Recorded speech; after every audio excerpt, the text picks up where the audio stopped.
প্রধানমন্ত্রীর বক্তব্য তো কিছুক্ষণ আগেই শেষ হয়েছে। তিনি কি বললেন বক্তব্যে একটু বিস্তারিত করে দর্শকদের জানাবেন। তিনি মূলত বৃষ্টি নজরুলের অসামান্য অবদানের কথা বারবার তুলে ধরছিলেন এবং তিনি যে অসাম্প্রদায়িক বাংলাদেশের অসাম্প্রদায়িক চেতনায় তিনি তার যে লেখনী সেই লেখনী থেকে শিক্ষা নেওয়ার কথা বলেছেন। সিলন টি রপ্তানিতে শীর্ষে। পাশাপাশি তিনি সাম্প্রতিক ইস্যু নিয়ে কথা বলেছেন।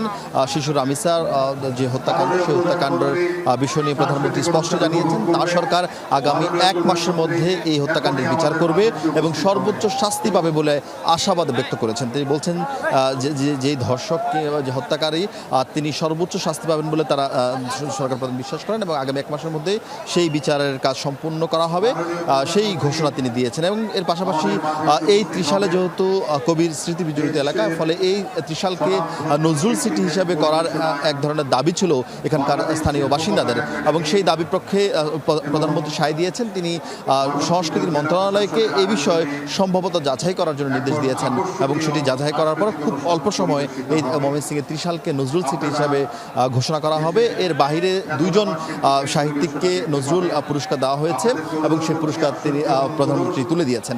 সব মিলিয়ে অনুষ্ঠানের কার্যক্রম সমাপ্ত হয়েছে এবং আজকের দিনে যে উদ্বোধনী আয়োজন সেই আয়োজন প্রধানমন্ত্রী সেটি উদ্বোধন করে দিয়েছেন এবং বাকি আগামী 2 দিন এই অনুষ্ঠান চলবে এবং এই অনুষ্ঠানে এরই মধ্যে দূর দূরান্ত থেকে যারা নজরুল ভক্ত তারা এসছেন এবং তারা এসে নজরুলের অনবদ্য যে সৃষ্টি সাহিত্যে সেই সৃষ্টির কথা তারা তুলে ধরছেন এবং তিনি যে সাম্যের কথা বলেছেন, তিনি যে দ্রোহের কথা বলেছেন, সেই আলোকেই সমাজ বিনির্মাণের কথা বারবার বলা হচ্ছে। এবং প্রধানমন্ত্রী আজকের দিনের সবশেষ কর্মসূচি রয়েছে ময়মনসিংহ জেলা বিএনপির এবং মহানগর বিএনপির সঙ্গে সাংগঠনিক সভা। সেই সভাটি এরই মধ্যে শুরু হয়েছে।